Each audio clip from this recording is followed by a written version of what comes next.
Halo Sobat Zona, bertemu kembali dengan Mimin.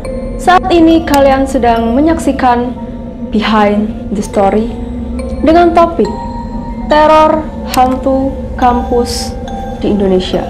Mimin kembali lagi menceritakan kisah mistis di salah satu kampus ternama Kota Malang, yaitu Universitas Brawijaya. Selain disebut-sebut sebagai kampus dengan UKT yang mahal, gedung yang menjulang tinggi, serta kampus favorit mahasiswa, ternyata Universitas Brawijaya menyimpan begitu banyak kisah mistis. Sobat Zona mungkin masih asing dengan kisah mistis kali ini. Kisah ini memang tak seviral urban legendnya Universitas Brawijaya, yaitu hantu muka rata. Namun, kisah ini terkenal di kalangan mahasiswa kedokteran.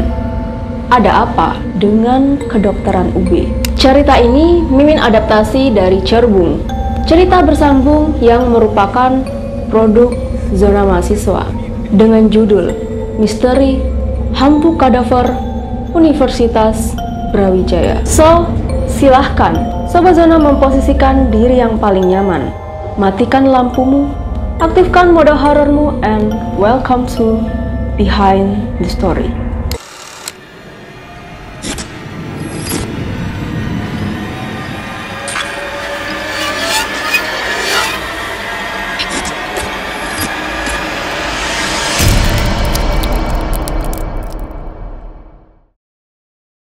Pengalaman ini dialami oleh beberapa mahasiswa yang tengah mengikuti praktikum kadaver.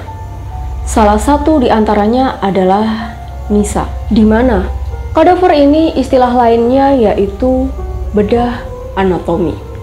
Rata-rata mahasiswa ketakutan saat mengikuti praktikum kadaver ini karena bedah anatomi yang dimaksud adalah bedah mayat sebagai bahan praktikum. Kesimpulannya, kadaver ini adalah jenazah atau tubuh manusia yang telah mati, kemudian digunakan sebagai bahan praktikum kuliah kedokteran. Sehingga tak sedikit pula mahasiswa yang memiliki pengalaman mengerikan saat mengikuti praktikum ini. Sejak semalam, grup kelas telah ramai membicarakan berbagai pengalaman setelah mengikuti praktikum kadaver. Ada yang diikuti bau busuk, ada yang diusili dengan suara-suara, dan ada juga yang diikuti oleh kadaver sampai kosnya. Entah apakah itu nyata atau tidak, Nisa merasa kesal dengan teman-temannya yang membagikan pengalaman itu. Sedari semalam, Nisa tidak bisa memejamkan matanya untuk tidur. Tidurnya tak terlelap seperti biasanya karena ia memikirkan bahwasannya hari ini adalah jadwal praktikum kadaver. Nisa merasakan lelah dan kantuk tak tertahankan. Staminanya tak cukup baik hari ini. Belum lagi, perutnya sudah mulai campur aduk membayangkan praktikum kadaver. Nisa menghela nafas berulang kali untuk merilekskan dirinya. Siap tidak siap, dia tetap harus mengikuti praktikum ini. Walaupun sebenarnya Nisa merasa takut, tetapi dia memaksakan dirinya untuk tetap tenang dan menghilangkan rasa gugupnya. Tenang, tenang, cuma praktikum doang. Kerjakan, pulang, dan lupakan, batin Nisa. Nisa melihat ke arah sampingnya. Ia mendapati teman-temannya yang tak kalah takutnya seperti dirinya. Wajah mereka pucat, layaknya mayat. Woi, ngeliatin apa sih, Nis? Gih, sarapan. Gue bawain jajan buat lu. Reza baru saja datang, membawakan kresek yang berisikan jajan pengganjal perut. Gila sih, ini anak masih sempat mikir sarapan, ucap Nisa sambil mencomot jajan yang dibawa Reza. Ya buat jaga-jaga aja, biar nggak pingsan ketemu kadaver nanti. Gue aja udah mual sekarang, balas Nisa sambil memakan jajan itu. Nisa memilih memakan jajanan daripada harus memakan makanan berat. Takutnya jika nanti tiba-tiba ia merasa mau muntah. Sama Nis, gue juga berasa pengen pulang aja, kata Sasi yang telah ada di samping Nisa. Jam telah menunjukkan pukul 7 malam. Nisa segera bergegas ke ruangan kelasnya. Ruang kelasnya ini berjarak dekat dengan ruangan praktikum. Mahasiswa yang lain pun telah berdatangan, bergerombolan di depan ruang kelas. Terdengar suara perut Nisa keroncongan kelaparan, namun dia enggan menggubrisnya. Praktikum kali ini dibagi menjadi beberapa kelompok. Setiap kelompok akan mendapati kadaver yang berbeda-beda. Nisa sekelompok dengan Reza, Sasi, dan kedua teman lainnya. Tak lama kemudian, dosen pun datang menuju ruang kelas. Beliau mengumumkan ruangan praktikum yang akan dipakai oleh setiap kelompok. Nisa dan teman-temannya menempati ruangan praktikum nomor 3. Angka ganjil yang biasanya dikaitkan dengan cerita mistis. Saat menuju kelas, mereka hanya diam, melihat pintu ruangan praktikum yang ada di ujung sana. Tepat di pintu itu, tercium aroma bau busuk yang bercampur dengan formalin pekat. Mereka berlima saling melihat satu sama lain dan segera bersiap untuk menuju ruangan nomor 3. Buset, gak enak banget baunya. Rasanya pengen muntah. Batin Reza dalam hatinya. Reza menahan mualnya. Bagaimanapun, kadaver inilah yang memberikan ilmu anatomi untuknya. Masuk dan jangan berisik, ujar dosen dengan tegas, menyadari raut wajah Reza seakan tidak menyukai ruangan itu. Nisa telah berdiri di depan kadaver yang akan dibedahnya nanti. Sementara dosennya sedang menjelaskan asal-usul dari kadaver itu. Kadaver dalam praktikum itu adalah mayat seorang lelaki tanpa identitas. Asal-usulnya, mayat ini ditemukan hanyut di sungai. Mungkin bisa saja mayat itu telah tenggelam dan kemudian mengapung terombang-ambing selama berminggu-minggu. Alamiahnya, mayat yang mengapung itu terjadi karena proses pembusukan oleh kuman dan bakteri yang menghasilkan banyak udara, sehingga tubuh mayat itu membengkak dan kemudian muncul ke permukaan air. Nisa mulai mengamati mayat yang terbujur kaku di depannya. Sesekali ia menutup matanya, enggan melihat mayat itu. Nisa merasa iba dengan mayat tanpa identitas tersebut. Sesekali juga Nisa sempat menutup hidungnya karena tak tahan dengan bau kadaver. Akan tetapi ditegur oleh dosennya. "Nisa, jangan tutup mata sama hidung, kamu harus berani," kata sang dosen dengan tegas. "Mohon maaf Pak," jawab Nisa merasa bersalah. Nisa merasa bersalah karena autoresponnya terhadap kadaver itu. Aroma bau busuk dan juga formalin pekat yang telah bercampur membuat Nisa merasa sangat mual. Namun, ia mencoba menahannya. Nisa bersama Reza langsung melakukan pembedahan, tapi tangan mereka bergetar hebat saat pisau bedah telah mengarah ke kadaver itu. Perlahan, pisau bedah itu telah menyentuh kulit kadaver yang terasa sangat lembek. Bahkan, dengan sedikit goresan saja telah tersayat dengan mudah. Bunyi halus sayatan yang diikuti dengan air berwarna hitam keruh keluar dari bekas sayatan itu. Sontak, Nisa dan Reza menjauh perlahan.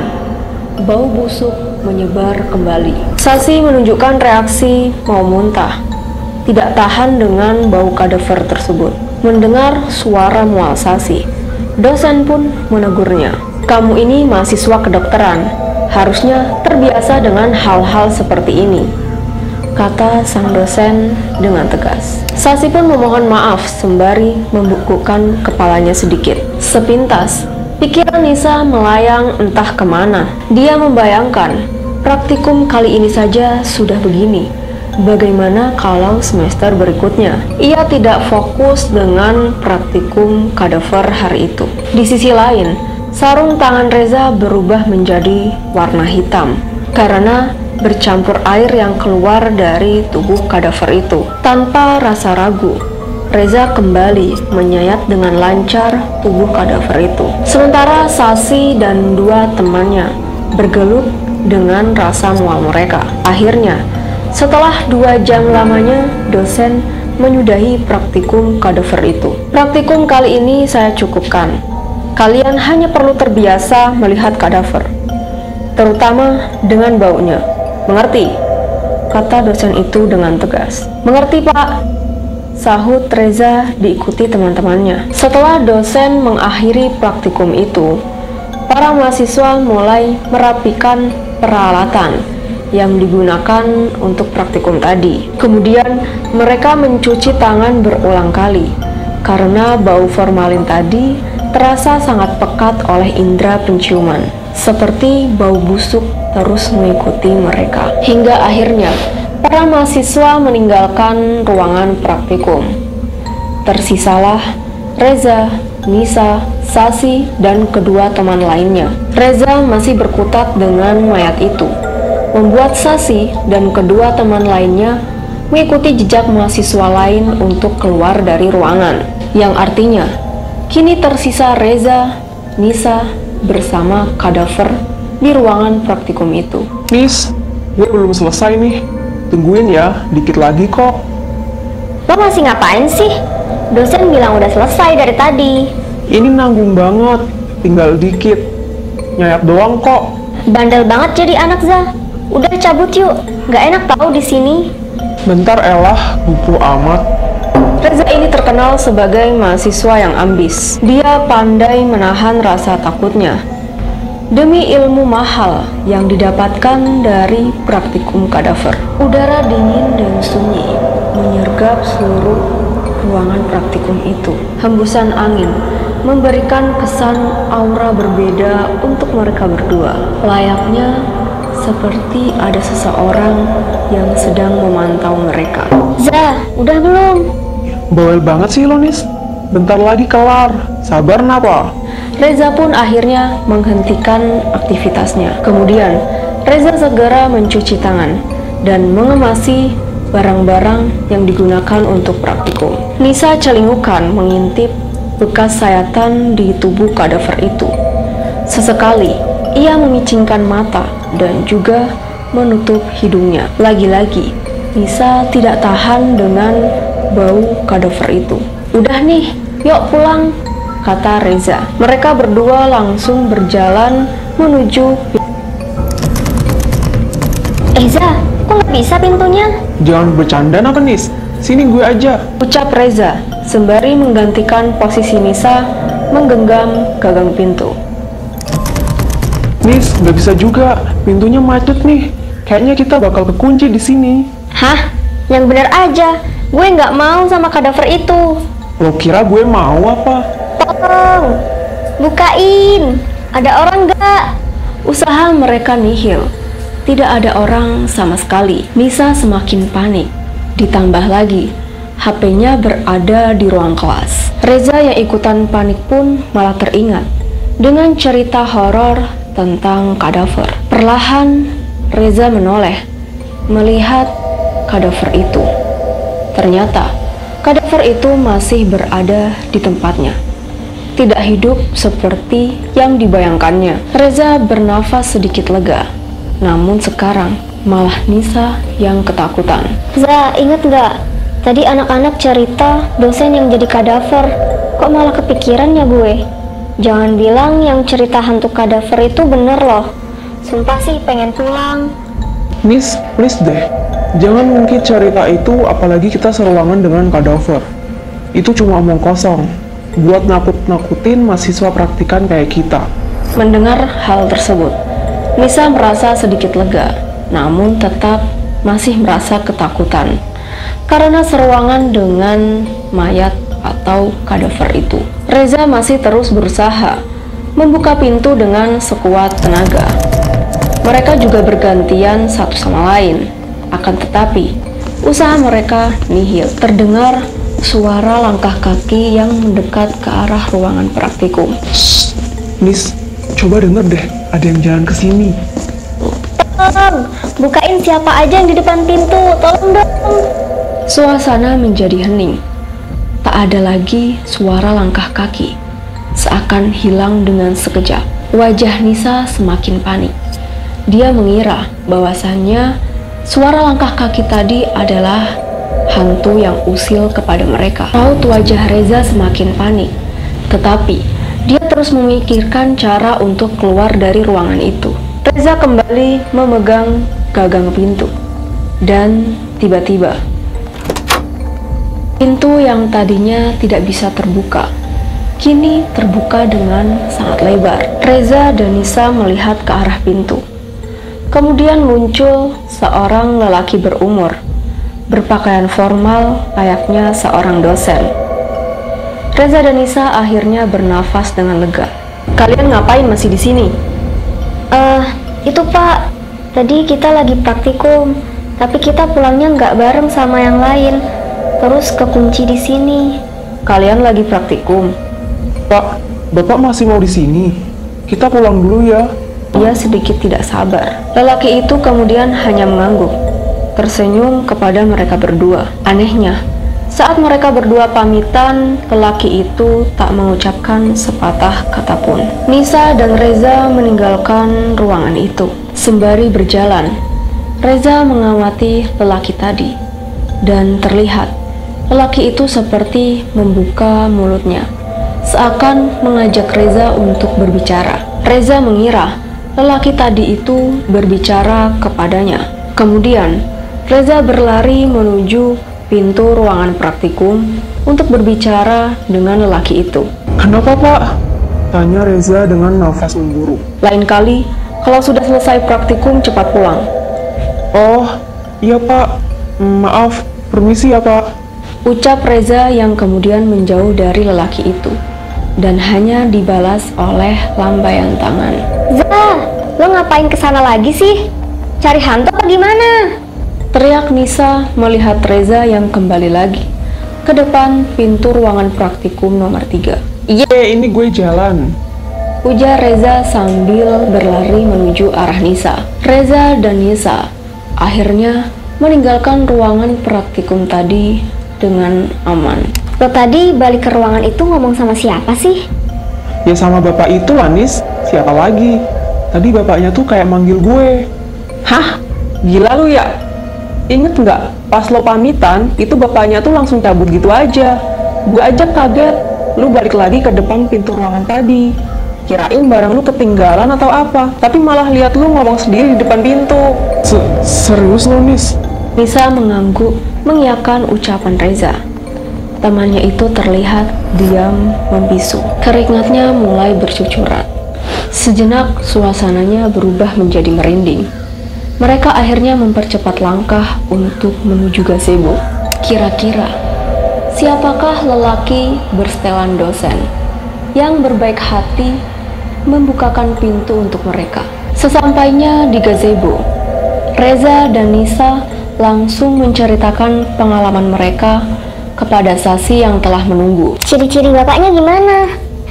Tinggi, kulitnya sawo matang, pakai kemeja kayak dosen gitu deh. Orangnya ini bukan? Ujar Sasi sambil menyodorkan foto yang bertuliskan turut berduka cita. Sontak mereka saling diam, melihat satu sama lain dengan kebingungan. Nisa dan Reza menghela nafas secara perlahan, menalar kejadian yang baru saja terjadi kepada mereka. Ternyata, lelaki yang telah menolongnya tadi adalah seorang dosen yang telah meninggal 2 tahun lalu.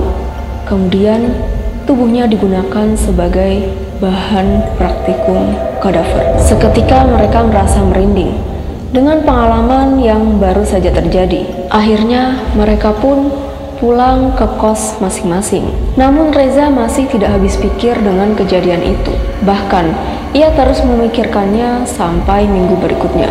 Dari Reza pula, cerita tentang hantu dosen kadaver menyebar ke mahasiswa kedokteran. Dan tak sedikit pula mahasiswa yang merasakan pengalaman yang sama seperti Reza. Sedikit informasi bahwasannya Universitas Brawijaya meresmikan monumen Dwija Monabrata Pratistha yang diletakkan di Kompleks Pemakaman UB Karangploso, Kabupaten Malang. Monumen ini bertujuan untuk memberikan penghormatan terhadap kadaver, jenazah atau mayat yang diawetkan untuk mahasiswa Fakultas Kedokteran.